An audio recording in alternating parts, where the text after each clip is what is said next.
Welcome to BGC Beloved Podcast, where God's grace revealed. Palakpakan naman natin ang Panginoon. Salamat, bagamat mainit ang panahon. Sobrang init. Pero salamat sa biyaya ng Panginoon, nandito kayo ngayon. Amen ba? Napaka-exciting ng mensahe ngayon. Ito ay malapit ng maganap. Pero bago yon, i-commit muna natin kay Lord itong pag-uusapan natin. Let's bow our head. Thank you, Lord, sa oras ng ito. Salamat, bagamat mainit ang panahon, nandito po kami, Panginoon, at binigyan niyo po ng lakas upang sumamba sa inyo, magpasalamat, magpuri. Salamat, Panginoon, sa mensaheng ibinigay ng Banal na Espiritu.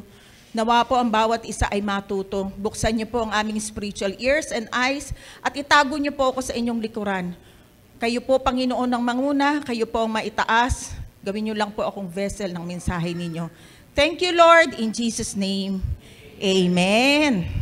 Nasa series tayo ng 7 Feasts of Israel. Ngayon, nandito na po tayo, the Feast of the Trumpet or the Rapture. Wow, ang gandang pag-usapan yan, di ba? Exciting!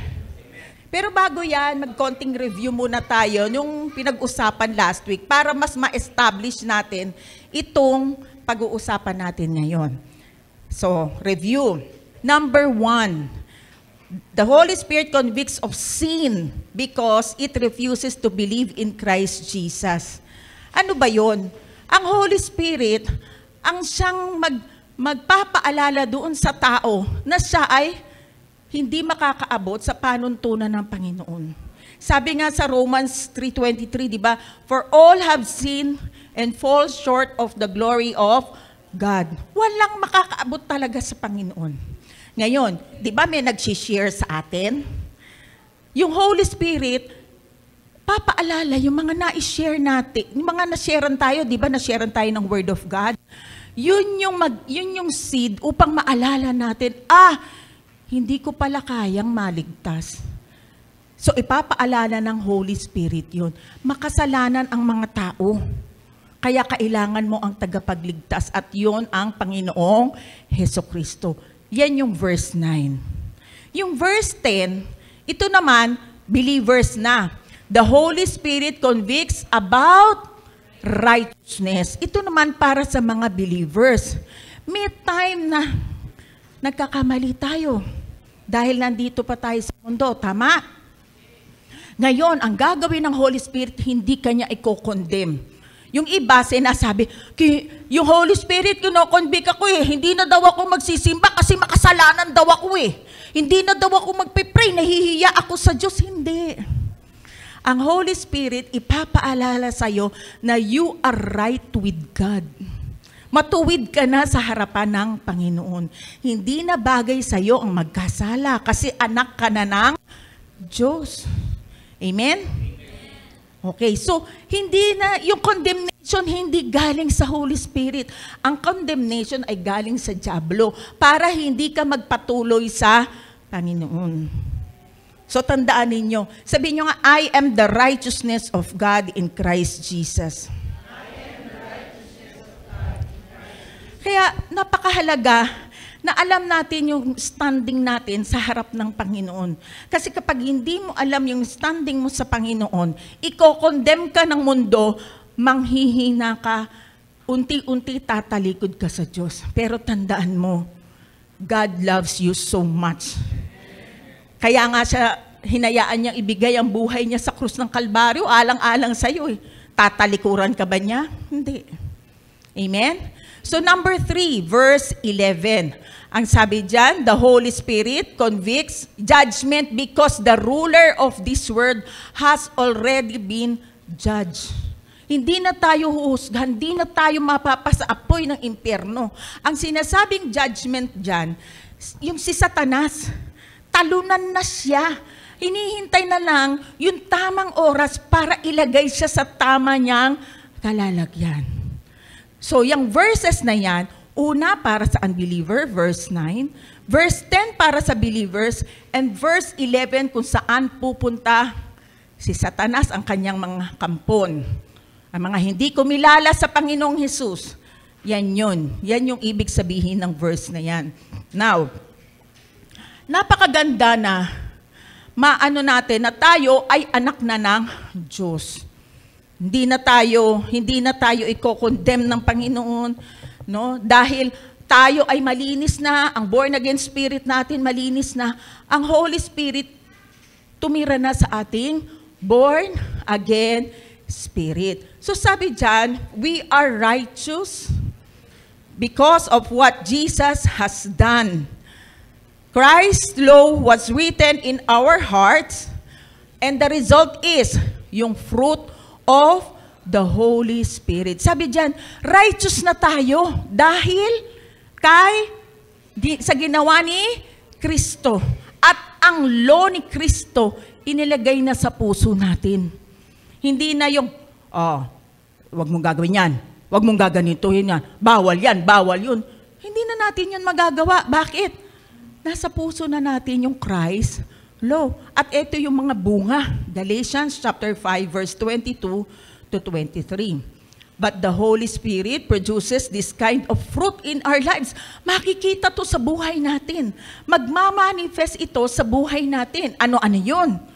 Love, joy, peace, patience, kindness, goodness, faithfulness, gentleness, self-control.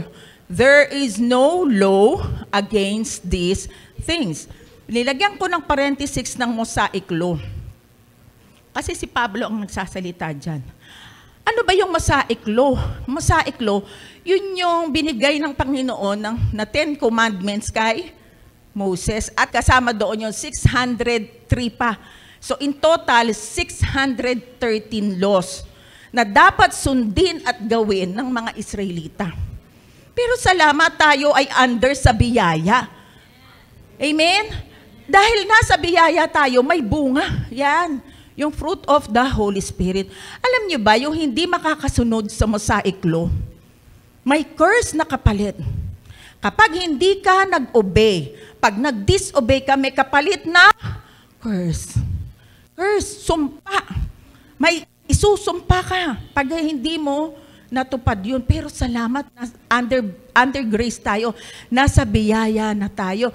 Tayo ay under na sa blessing ng Panginoon. I am blessed. Sabihin mo nga. I am beloved.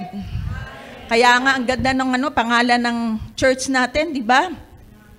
Beloved. Alam nyo ba, si Kristo, yung curse na yon tinanggal sa atin.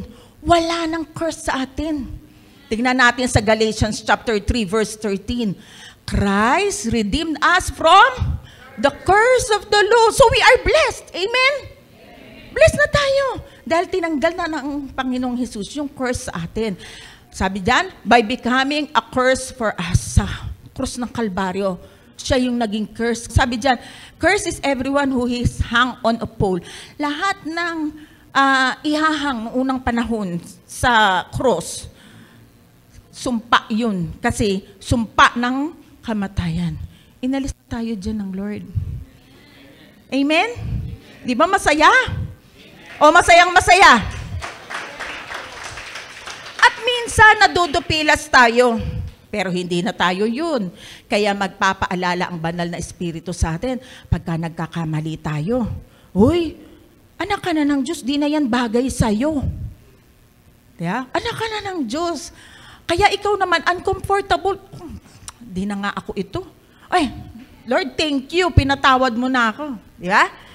O may times na nagkakamali ka. Pero ang good news, may tagapagtanggol tayo sa Diyos Ama. Sabi diyan sa 1 John chapter 2 verse 1, mga anak. Sino yung mga anak na yan? Tayo. Isinusulat ko ito sa inyo upang huwag kayong magkasala. Ngunit kung magkasala ang sinuman, may tagapagtanggol tayo sa Ama. Sino yun? Si Yesu Kristo na isang matuwid. Si Kristo ang handog sa kapagpapatawad ng mga kasalanan, hindi lamang ang ating mga kasalanan, kundi maging ang kasalanan ng lahat ng tao. Kaya ang saya kapag ka nakikristo ka. Amen? Amen? May tagapagtanggol tayo. So, moving on. Ang Holy Spirit tumira na sa ating born-again spirit. Okay? Bakit? Upang maging selyo ito. Kumbaga, meron kang resibo. May receipt ka. May guarantee ka. Saan natin ito makikita? 1 Corinthians chapter 1 verse 22, sabi dyan. Set His seal. Selyado ka na, kapatid. Selyado ka na. Set His seal of ownership. Kanino ka pag-aari? Sino nagmay-ari sa'yo? Ang Diyos Ama. Set His seal of ownership on us and put His Spirit in our hearts as a deposit. Guaranteeing what is to come. Bakit deposit? Kasi itong katawan natin hindi pa immortal. Kaya may deposito pa lang sa atin. Ano yung dineposito? Yung born again spirit natin, nandoon na ang banal na spirito. Selyado na yun.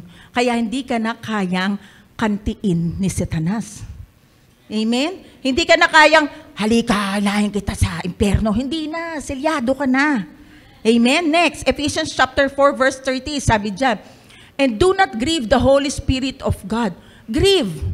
Nalulungkot pala ang Holy Spirit? Yes. Because Holy Spirit is a person. Di ba nga, 3 person, 3 persona, Ama, Anak, and Holy Spirit. Grieve. Nalulungkot siya kapag nalalayo tayo sa Panginoon. Nalulungkot siya pagka nagkakamali tayo. Pero ito ang maganda. And do not grieve the Holy Spirit of God with whom you were sealed for the day of redemption. Darating na mariredeem tayo. Okay? So patuloy po tayo. Sabi ko nga kanina, nasa 7 feasts of Israel tayo. Okay, tignan natin yung 7 feasts of Israel. Di ba naalala nyo, diniscuss ko ang Passover? Yun yung nilagyan ng dugo yung hamba para ma-pass over ng angel of death yung mga panganay. Naalala nyo yan? Yan ang unang feast. Ang Diyos ang nagbigay na ito para i-celebrate ng Israel. Okay, so una dyan, Passover. Ang Hebrew dyan, Pesach. Nasa Exodus chapter 12 verse 13. Ang God's prophetic calendar, nung napunta na siya sa New Testament, finulfill ito ni Jesus Christ. Di ba yung una, lamb? Di ba niluto nila yung lamb?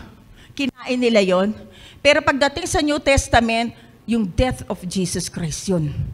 Sabi sa New Testament scripture sa 1 Corinthians chapter 5 verse 7 and John chapter 1 verse 29, number 2. Sinundan ng unleavened bread. Naalala nyo, diniscuss ko ito, yung communion na ginagawa natin kanina. Yung unleavened bread sa Hebrew, hag hamatchot. Okay, Exodus chapter 13 verse 7, ang God's prophetic, kailan natupad dito? Tinupad dito ni Kristo nung siya ay inilibing. Nung nilibing siya, si Jesus, pati yung kasalanan natin kasama ng nilibing. Wow. Amen. Pati yung curse ng sakit, inilibing na rin dun. Saan natin mababasa? Romans chapter 6 verse 4 and 1 Corinthians chapter 5 verse 8. Number 3, first fruit. Naalala nyo, nung Pasko ng pagkabuhay, nag-celebrate tayo. Ang Hebrew niyan ay Yom HaVikurim. Nakalagay yan sa Leviticus chapter 23 verse 10 to 11. Ano naman yun sa New Testament? The resurrection of Jesus. The justification of our faith. Nabuhay si Kristo. No? So, bakit nabuhay si Kristo? Kasi kapag ka walang nabuhay, sasabihin ni Satanas, nasaan ang pruweba mo na ikaw ay napatawad? Sasabihin ganyan ni Satanas. Ito, nabuhay si Jesucristo, siya na yung naging alay na kasalanan ko. Sa New Testament scripture, 1 Corinthians chapter 15 verse 20 to 23 and 1 Corinthians chapter 12 verse 27. Nasaan na ba tayo? Nasaan na ba tayo? Number 4. Andito na po tayo. ilang linggo pong diniscuss ang about the Holy Spirit. Yung Pentecost, dumating ang Holy Spirit sa atin. Kaya ang Diyos, lagi na natin kasama. Kasama natin kahit saan ka pumunta. Kasama mo sa mga kabataan habang ikaw ay nagte-take exam, kasama mo. Habang ikaw ay nagluluto, mga nanay, kasama mo ang Diyos. Habang ikaw ay nasa work, kasama mo ang Diyos. Hindi ka niya iiwan at hindi ka niya pababayaan. Sa Hebrew, ang tawag dyan, Shavuot. No, Hebrew. Leviticus chapter 23 verse 15 to 16. Ngayon, nandito tayo at present, the birth of church. The outpouring of the Holy Spirit. Nandyan tayo ngayon. Now, saan natin makikita sa New Testament scripture? Acts chapter 2 verse 1 to 4 and 1 Corinthians chapter 12 verse 12 to 13. Now, ano pa yung mga ibang sumunod na feast? Number 5, Feast of the Trumpet. Hebrew, Yom Teruah. Number 6, Feast of Atonement. Hebrew, Yom Kippur. And number 7, Feast of Tabernacles. Hebrew, Sukkot.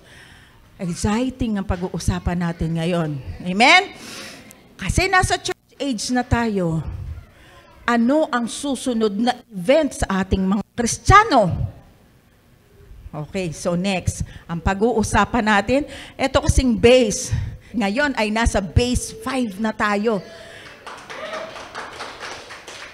Feast of the Trumpets. Amen.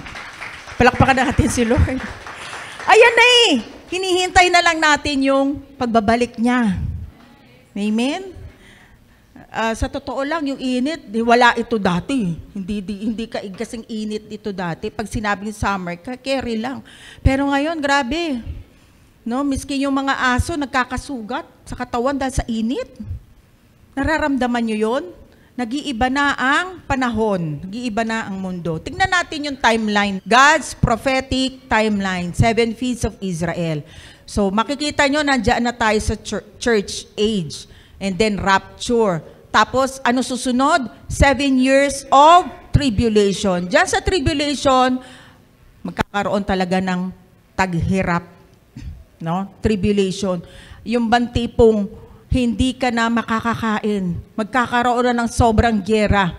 Diyan sa 7 year of tribulation, nakuha yan sa book of Daniel and Revelation. Susunod na dyan, yung second coming, Armageddon, Millennial Kingdom. Pag-uusapan pa po natin yan. Pero magfo-focus po tayo ngayon sa trumpets. Tignan natin. So may shadow pa noon. Yung shadow nasa Leviticus 23. So tignan nyo, ang galing ng Lord, no?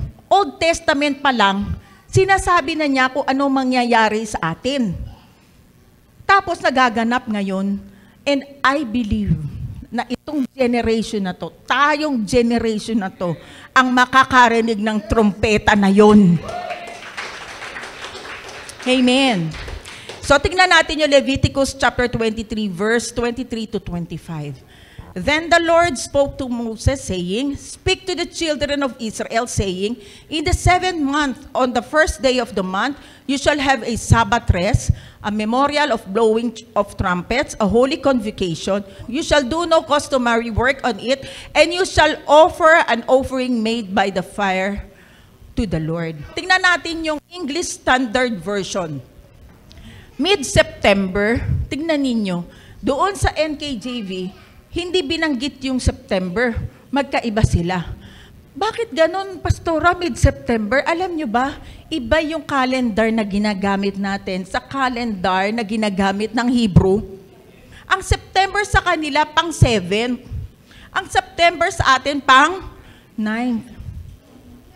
Okay? So magkaiba ha, kasi gamit natin ay Gregorian calendar. So sabi diyan, mid-September, is a time for all the people to meet together for worship.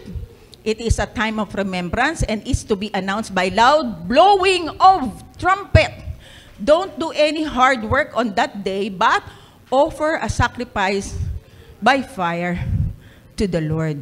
Now, when will the church age end? Kailan ba matatapos yung church age Nasaan na tayong panahon? Church age. Kailan matatapos? And the answer is, church age will end when the last Gentile person is saved according to God's complete number. Habang tayo'y nagsishare ng salita ng Diyos, hindi mo alam pala yung nasisharean mo, siya na lang pala yung hinihintay para dumating ang Panginoon. May bilang, alam ng Lord ang bilang kung ilan yung tatanggap sa Panginoon. Meron ka diyang scripture, Pastora? Meron. Romans chapter 11, verse 25 to 26. I do not want you to be ignorant of this mystery. Mystery nga daw ito eh. Kaya ang iba ayaw maniwala sa rapture eh. Tayong nabigyan ng revelation, hindi na mystery sa atin. Sabi ganyan, so that you may not be conceited. Kasi ngayon medyo nasa atin yung mata ng Diyos eh. Nasa church. Sabi ganyan, Israel has experienced a hardening in part until the full number of the Gentiles has come in, and so all Israel will be saved. Totoo yun.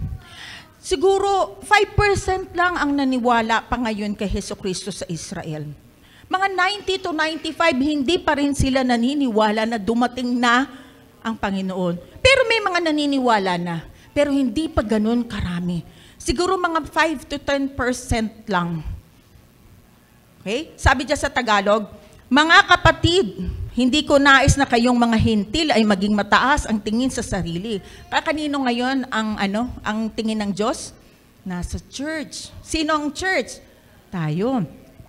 Kaya't nais kong maunawaan ninyo ang hiwagang ito, nagkaroon ng pagmamatigas ng isang bahagi ng Israel hanggang makapasok ang kabuuang bilang ng mga hintil. Sa ganitong paraan, maliligtas ang buong Israel. Ibig sabihin ng Lord, kapag ka nabuo na yung bilang ng hintil, alis na tayo. Ang focus na ng Panginoon ay para maligtas ang buong Israel.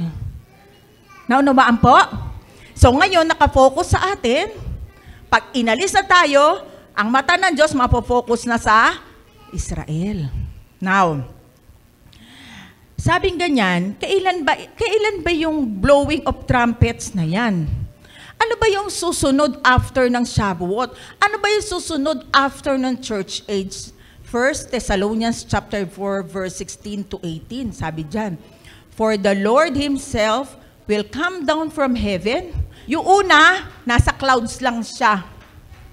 Yung pangalawa, bababa siya. Pero sa church age, tayo, ira-rapture, doon pa lang siya sa clouds. Sasalubungin niya tayo. So, for the Lord Himself will come down from heaven with a commanding shout, with the voice of the archangels, and with, with the trumpet call of God. Trumpet. Sabi doon sa Leviticus 23, di ba? Trumpet. First, the believers who have died will rise from their graves. Then, together with them, we who are still alive and remain on the earth will be caught up in the clouds to meet the Lord in the air. Then we will be with the Lord forever. So encourage each other with those words. Will be caught up. Kukunin daw ang church sa clouds. Sasalubungin natin ang Panginoon. Pastora, rapture pinag-uusapan natin eh. Wala naman dyan sa verse eh. Di ba, Pastora, ang rapture yun, di ba pagka meron kang yung appendicitis, magra-rapture, hindi yun. Iba spelling nun, R-U-P-T-U-R-E yun. Rapture, ang spelling natin dyan, R-A. So yung will be caught up, pag titignan natin sa original na translation, yung Greek, harpazo. Ang ibig sabihin ng harpazo, to seize, to catch up, to snatch away. Sa Latin, rapio o rapere. Kaya diyan kinuha sa English ang rapture. Okay. Nung tinignan ko sa Merriam Dictionary, ano ibig sabihin ng rapture, sabi diyan, an expression or manifestation of ecstasy or passion earned away by overwhelming emotion. Sa madaling salita, overjoyed. Sobrang saya. Masayang masaya. So pag rapture, ang feeling mo, masaya. Amen? Bukod sa kukunin tayo ng Panginoon, kinuha tayo ng Panginoon, ang emotion natin dyan, overjoyed. Now, tingnan natin yung 1 Corinthians chapter 15, verse 51 to 53. But let me reveal to you a wonderful secret. Secret to, pero sa atin na-reveal na. We will not all die, but we will be all transformed. It will happen in a moment, in the blink of an eye. Alam mo, nabibilang nyo kaya yung blink nyo ganyan? Di ba pag napikat kayong ganyan, sabi, in an instant, biglang mawawala ka na. When the last trumpet is blown. For when the trumpet sounds, those who have died will be raised to live forever. Uy, wala nang kamatayan. And we who are living will also be transformed. Kaya nga redemption eh. Amen? So, next. For our dying bodies, di ba nagkakasakit ito? Mamamatay daw. Must be transformed into bodies that will never die. Wow, itong katawan na to, katawang hindi na mamamatay. Amen? Yung iba nga nagpapakryon ano yung cryon? Di ko alam kung ano yung nagpapa-freeze para daw pagdating na meron daw cure doon sa sakit nila, aalisin na yung pagkaka-freeze nila at isasaksak yung gamot na yun. Hindi, ang sagot si Jesus Christ lang para magkaroon ka ng katawang walang kamatayan. Amen? Our mortal bodies must be transformed into immortal bodies. Wow! Immortal ka na pagdating ng Panginoong Hesukristo. Amen? Hindi ka na mamamatay. Hindi ka na magkakasakit. Paniwalaan natin ito dahil sinabi ito ng Panginoon. Now, balik tayo sa Leviticus chapter 23, verse 23. You shall have a Sabbath rest. Sa New Testament, sa 1 Corinthians, di ba binanggit natin yung 1 Corinthians at saka 1 Thessalonians. Rest is being with the Lord. Ang tunay na kapahingahan ay yung kapahingahan na kasama natin si Lord. Amen? So sabi dyan sa ESV kanina, don't do any hard work on that day. Wala na tayong gagawin kapag kinuha na tayo ng Panginoon. Dahil nakaasa na talaga tayo sa Kanya. Isusupply niya yung unang balak ng Panginoon noon. Diba noon, andyan na si Eva at si Adan, diba, na ibigay na ng Lord lahat ng pangangailangan nila. Pipikapin na lang nila. Bakit tayo nagtatrabaho ngayon? Dahil nag-disobey noon, diba, si Eva at si Adan. Pero darating ang panahon, ibibigay na ng Lord ang lahat ng pangangailangan natin. Amen? Yes, nakakaranas tayo ng init. Yes, nakakaranas tayo ng hirap. Yes, nakakaranas tayo na merong aawayin tayo, no? Merong diskriminasyon, merong ang hirap-hirap talaga dito. Yes. Pero alam mo, ang good news, hindi ka pababayaan ng Lord. Kasama mo siya, tama? Kasama mo ang Panginoon. Believe sa'yo ang Lord. Kasi kaya mo pala. Diba? Sabi nga, His grace is sufficient for you. Ang biyaya niya ay sapat-sapat, sobra pa. Kaya mo yan, believe ang Lord sa'yo. At ito ang pangako ng Lord, Romans chapter 8, verse 18. I consider that our present suffering, may suffering? Yes. May gera, tama? Nagsasuffer ba yung mga binobombahan doon? Sa Middle East? Yes. May suffering ba ngayon na ang init-init? Yes. May financial suffering ba ngayon? Yes. Ang mahal ng bilihin kaya. May suffering ba pag nagkakasakit? Yes. Pero ang sabi dyan, I consider that our present sufferings are not worth comparing with the glory that will be revealed in us.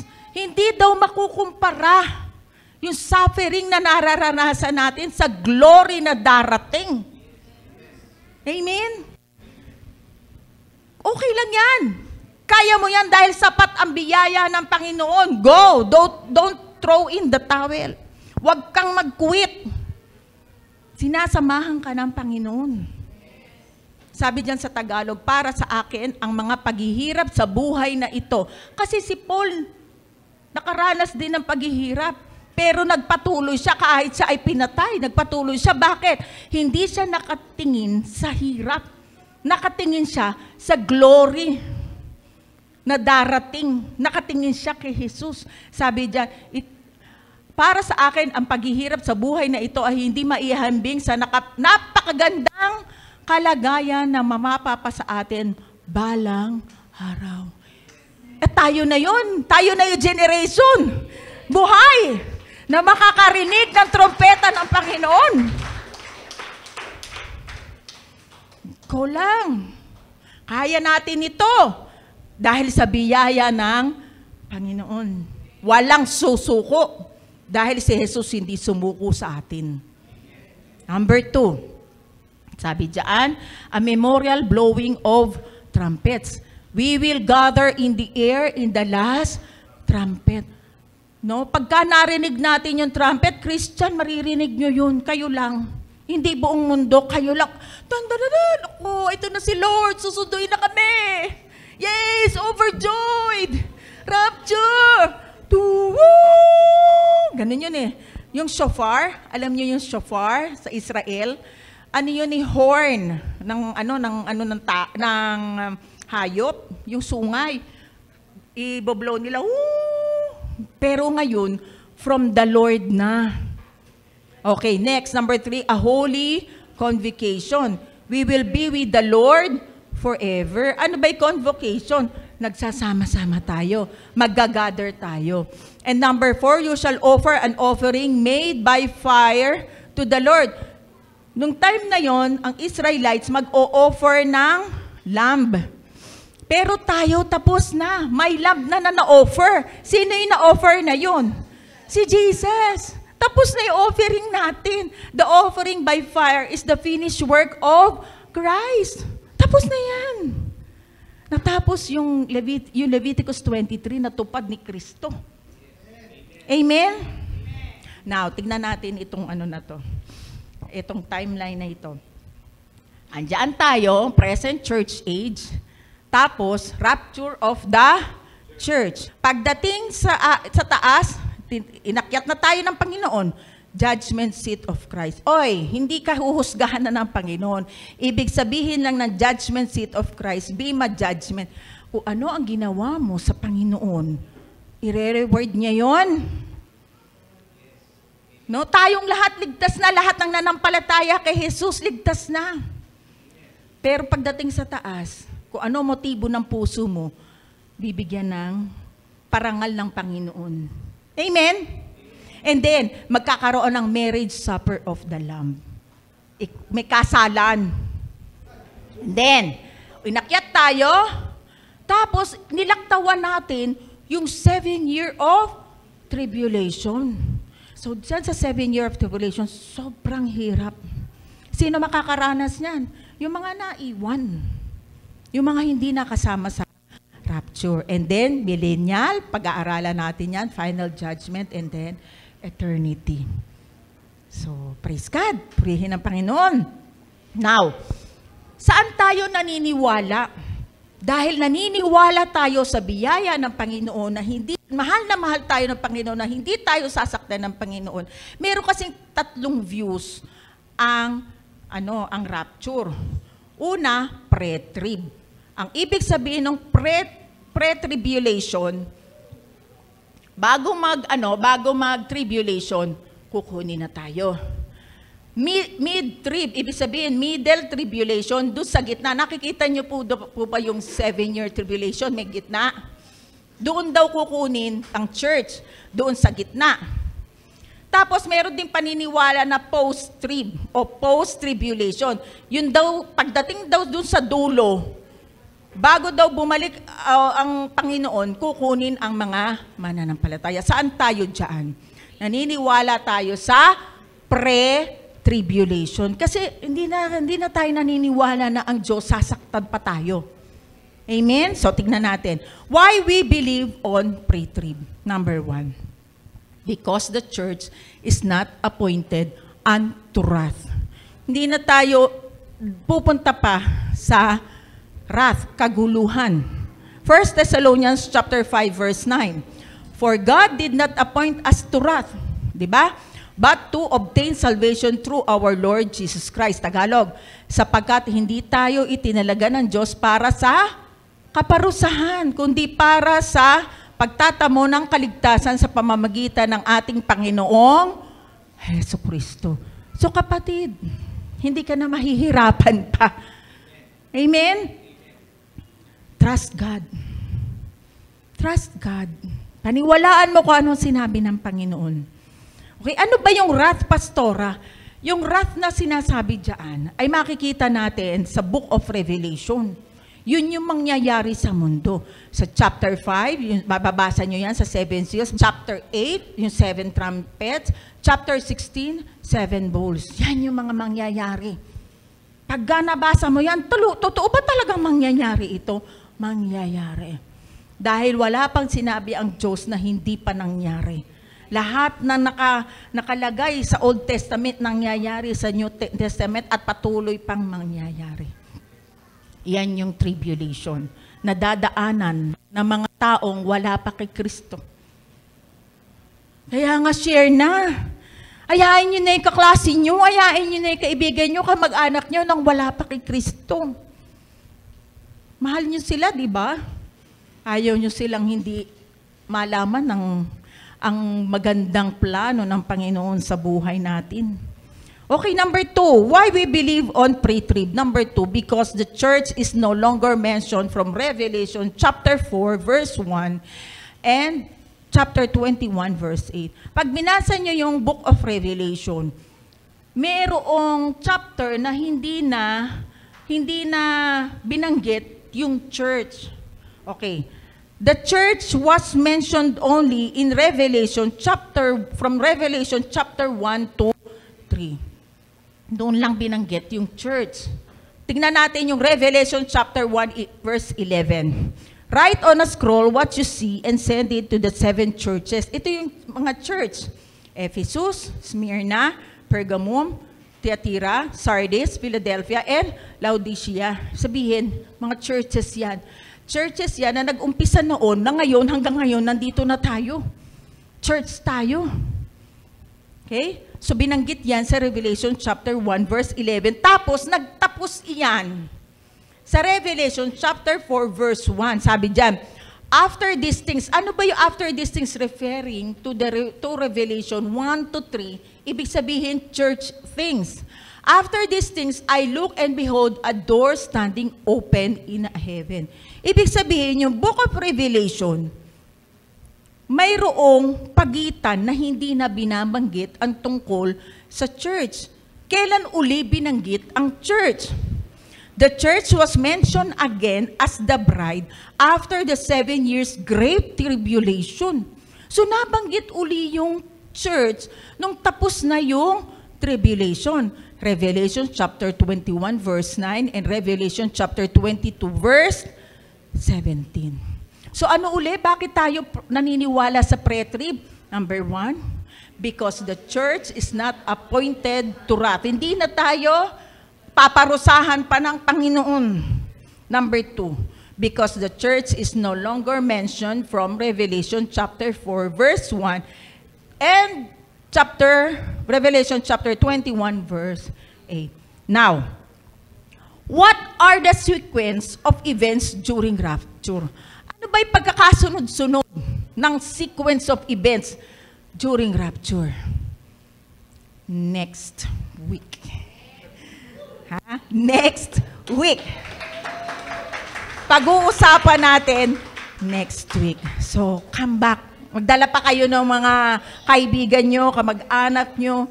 Pag-usapan natin yung darating na rapture. So, dahil tayo ay natutuwa, magra-rapture na anytime, pwedeng mamaya, pwedeng bukas, o wala kasing siyang date.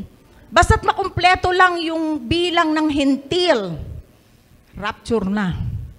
Amen? So, bago ako bumaba, bibigyan ko muna kayo ng beloved thought. Get excited! Ano daw? Yes! Excited na tayo! Amen! Pag excited ka, lagi kang nakangitig sa kabila ng mga problema mo. Di ba? Ngingiti ka, si Jesus, babalik na. Amen. So manalangin tayo, Panginoon. Maraming pong salamat. Nananabik po kami sa inyo pong pagbabalik. Salamat, Panginoon. Sa mga kapatiran ko na hindi pa kumikilala sa Panginoon, ito ay hindi isang relihiyon, kundi relasyon sa Diyos. Na kung sino man ang manampalataya sa Panginoon ay maliligtas. Kaya sumunod ka sa panalangin ito at bigkasin mo na ang Panginoon ay iyon ang tagapagligtas. Panginoon, salamat po. Sa krus ng Kalbaryo, kinuha mo na lahat ng sumpa. Salamat, iniligtas niyo po ako sa kapahamakan. Salamat. Sinulat niyo na po ang pangalan ko sa aklat ng buhay. Ikaw na po ang maghari sa buhay ko. Tinatanggap po kita bilang Panginoon ko at tagapagligtas. Amen. Panginoon, salamat po sa mga kapatiran kong nandito.